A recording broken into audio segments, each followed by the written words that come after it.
नमस्ते बच्चों।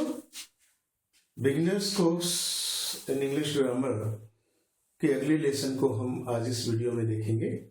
अभी तक जो आपने सीखा है, आप उन सेंटेंसेस को जो हिंदी में हैं और उनको इंग्लिश में लिखने के लिए आपने एक स्टेप सीख लिया है, और वो है ऐसे वाक्य जिनमें क्रिया नहीं है।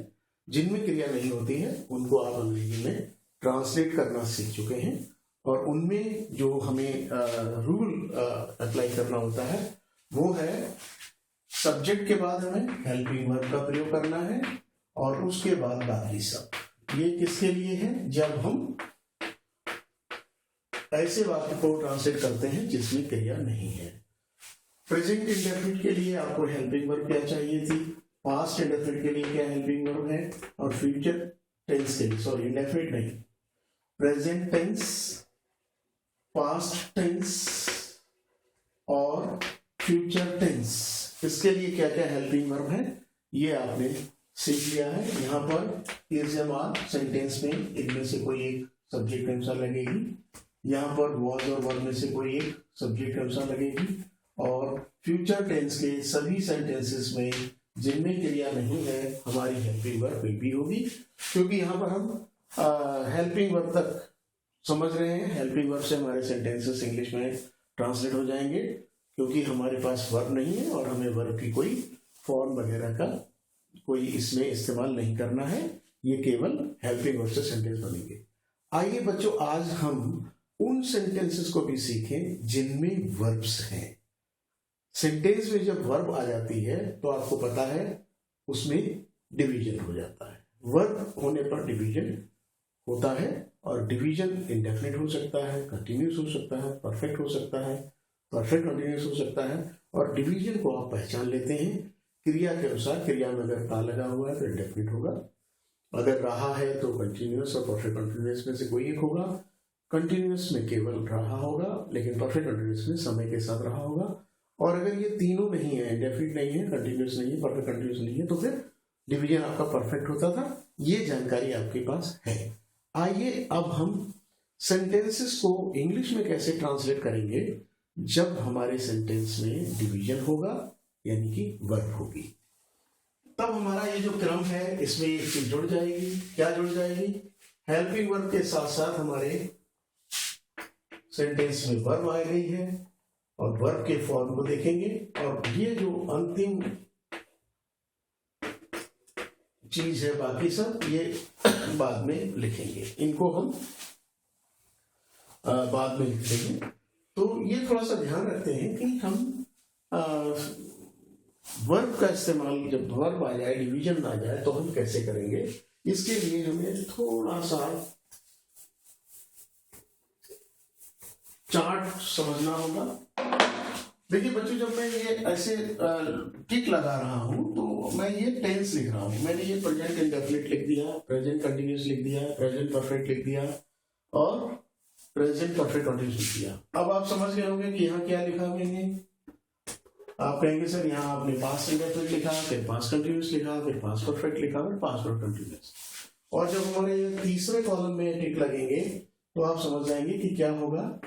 आपने यहां देखा प्रेजेंट के लिए, पास्ट के लिए, और ये future indefinite, future continuous, future perfect, future continuous, future indefinite, future continuous, future perfect and future perfect continuous. यहां पर थोड़ा सा करेक्ट कर लीजिए, फ्यूचर परफेक्ट है और ये फ्यूचर परफेक्ट कंटिन्यूस है।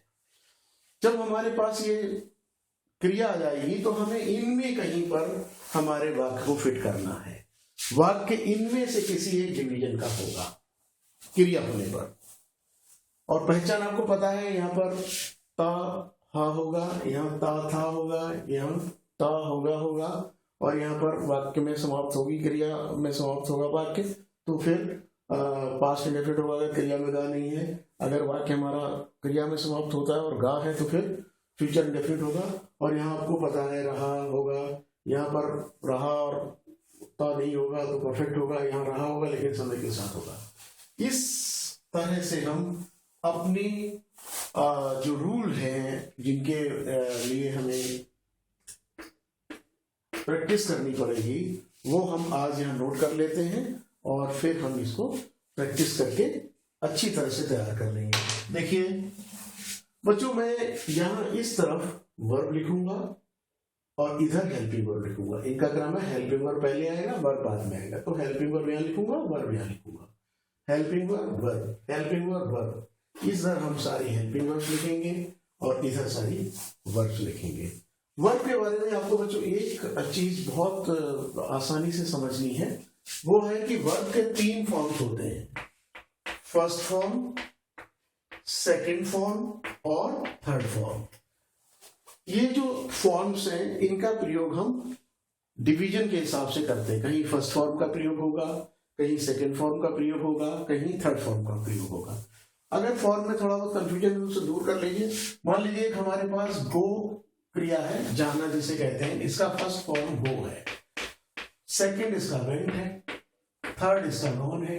तो मान लीजिए हमें सेंटेंस में थर्ड फॉर्म यूज करना है, तो हम ये फॉर्म गॉन लिखेंगे। ये सेकंड है, ये फर्स्ट है। इसी तरह से जितनी क्रियाएं हैं सबके फॉर्म्स हैं, सबके फॉर्म्स हैं, सबके 3-3 फॉर्म्स हैं। बल्कि अगर आप चौथा फॉर्म आईएनजी फॉर्म भी कहते हैं तो भी कोई बात नहीं है। फर्स्ट फॉर्म में आईएनजी लगाएंगे तो आईएनजी फॉर्म बनता है। इसको थोड़ा सा हम समझ लेते हैं कि किस तरह से हमें वर्ब के फॉर्म्स मिलेंगे। कुछ वर्ड्स हमारी ऐसी होंगी जिनके तीनों फॉर्म्स अलग अलग होंगे, जैसे ये है, गो फर्स्ट फॉर्म है, वेंट सेकंड फॉर्म है और गॉन थर्ड फॉर्म है। तो हमें कुछ ऐसी वर्ड्स मिलेंगे। ऐसी एक दो वर्ड और देखते हैं जिनके तीनों फॉर्म्स अलग अलग हैं।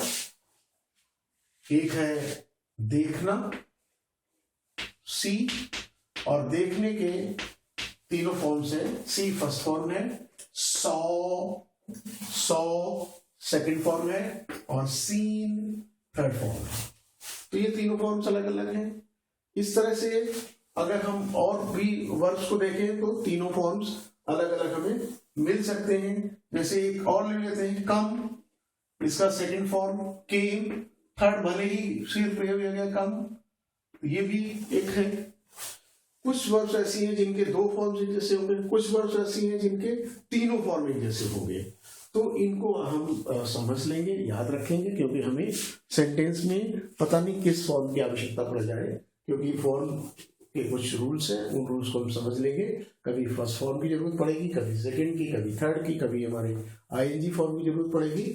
इसलिए हमें ये फॉर्म समझना है और इनकी अगर आप एक सूची बना लें, एक पेज में इनको एक जगह लिख लें, या जैसे जैसे वर्ड्स आती जाएं उनकी इंग्लिश के वर्ड्स आपके लिए क्या है, फर्स्ट फॉर्म क्या है, सेकंड फॉर्म क्या है, थर्ड फॉर्म क्या है, इसकी अगर आप तैयारी कर लें तो भी बात बन जाएगी। बेटा वर्ब के बारे में एक बात और समझ लीजिए, वर्ब को हम रेगुलर वर्ब कहेंगे, वर्ब को हम रेगुलर वर्ब कहेंगे अगर सेकंड फॉर्म और थर्ड फॉर्म ईडी लगाने से बनता है। अगर ईडी लगाने से थर्ड फॉर्म सेकंड फॉर्म बनता है तो हम रेगुलर वर्ब कहेंगे। जैसे मान लीजिए वर्ब है खेलना, प्ले, इसका ईडी लगाने से सेकंड फॉर्म मिलता है, ये आप जानते हैं, प्लेड, और थर्ड फॉर्म भी ईडी लगाने से मिलता है, प्लेड। तो दोनों फॉर्म अगर ईडी लगाने से मिल रहे हैं तो उस वर्ब को हम रेगुलर वर्ब कहेंगे, और जिनमें ऐसा नहीं होता है उनको हम इर्रेगुलर वर्ब कहेंगे। इर्रेगुलर कौन होंगी? जिनमें ईडी लगाने से हमें सेकंड फॉर्म और थर्ड फॉर्म नहीं मिलता है, ईडी नहीं लगाते हैं। जैसे मान लीजिए गो वेंट गॉन है, अब आप इसे रेगुलर कहेंगे? रेगुलर नहीं कहेंगे। क्यों? क्योंकि इसका second form third form ED लगाने से तो मिला नहीं। इसी तरह से सी सॉ सीन, क्या ये रेगुलर वर्ब है? सी क्या रेगुलर वर्ब है? आप कहेंगे नहीं है। क्यों? क्योंकि इसके भी ईडी फॉर्म लगाने से सेकंड और थर्ड फॉर्म नहीं मिले। तो ये एक छोटी सी जानकारी थी जिसको आप याद रखेंगे। हम कभी भी आपको हिंट दे सकते हैं, बेटा ये रेगुलर वर्ब है, तो आप समझ जाएंगे इसके सेकंड फॉर्म में ईडी लगा के और थर्ड फॉर्म में भी ईडी लगा के हमें फॉर्म मिल जाएंगे। ये थोड़ी सी जानकारी थी। अब आप क्या करेंगे, आपको हर टेंस के लिए हेल्पिंग वर्ब और फॉर्म ऑफ वर्ब नोट करना है, फिर धीरे धीरे हम उसको यूज करेंगे। तो मैं यहां पर फिर वही लिख लेता हूं सारे टेंस। आप समझ गए होंगे अब मैं क्या लिख रहा हूं। आप बहुत आसानी से समझ रहे होंगे कि मैंने क्या लिख दिया। ये प्रेजेंट इंडेफिनिट है और यहां पर वर्ब की फर्स्ट फॉर्म लगेगी, यहां सेकंड फॉर्म लगेगी पास्ट इंडेफिनिट। सेकंड फॉर्म के बारे में या पास्ट इंडेफिनिट के बारे में एक बात हमेशा याद रखें, पूरी इंग्लिश के समय इसको आप याद रख सकते हैं। सेकंड फॉर्म केवल और केवल पास्ट इंडेफिनिट के लिए यूज होती है। सेकंड फॉर्म का और किसी अन्य टेंस में यूज नहीं है, अन्य डिवीजन में यूज नहीं है, केवल और केवल पास्ट इंडेफिनिट में। यहां पर वर्ब की फर्स्ट फॉर्म फ्यूचर इंडेफिनिट है, यहां वर्ब की फर्स्ट फॉर्म। जब भी कंटिन्यूस होगा तो हमें आईएनजी फॉर्म यूज करना है, ये एक बार में आप समझ जाएंगे, ये तीनों कंटिन्यूस है। बल्कि परफेक्ट कंटिन्यूस में भी हमें आईएनजी फॉर्म यूज करना है, ये भी आप समझ गए होंगे। कंटिन्यूस और परफेक्ट कंटिन्यूस के लिए फॉर्म ऑफ वर्ब आईएनजी है। और जो परफेक्ट है ये थर्ड फॉर्म लेता है, कोई भी परफेक्ट हो, present perfect form of verb third, past perfect form of verb third, future perfect form of verb third. ये आपको वर्ब्स का एक चार्ट मिल गया, इस चार्ट को आप बार बार लिख के प्रैक्टिस कर लें, याद कर लें, और जब भी हम टेंस के हिसाब से उस बात को पहचान लेंगे तो फिर हमें इन्हीं फॉर्म्स की जरूरत होगी अगर वर्ब होगी। यहां पर हमारा हेल्पिंग वर्ब लिखेंगे। प्रेजेंट इंडेफिनिट में कोई हेल्पिंग वर्ब नहीं होती है। प्रेजेंट कंटिन्यूअस में हमारे लिए is am are helping verb है, यहां पर हैज है और हैव है, ये हम डिस्कस करेंगे कि कब हैज यूज होगा, कब हैव यूज होगा। और यहां पर हैज हैव के साथ बीन और लगेगा, हैज हैव बीन। ये प्रेजेंट के लिए present indefinite, present continuous, present perfect, present perfect continuous. Past में हेल्पिंग वर्ब नहीं है, पास्ट इंडेफिनिट में यहां इसका पास्ट हो जाएगा और इसका पास्ट क्या होता है, वॉज वर। परफेक्ट में हैज हैव का पास्ट हो जाएगा, क्या हो जाएगा, हैड, और यहां पर भी हैड के साथ बीन आ जाएगा।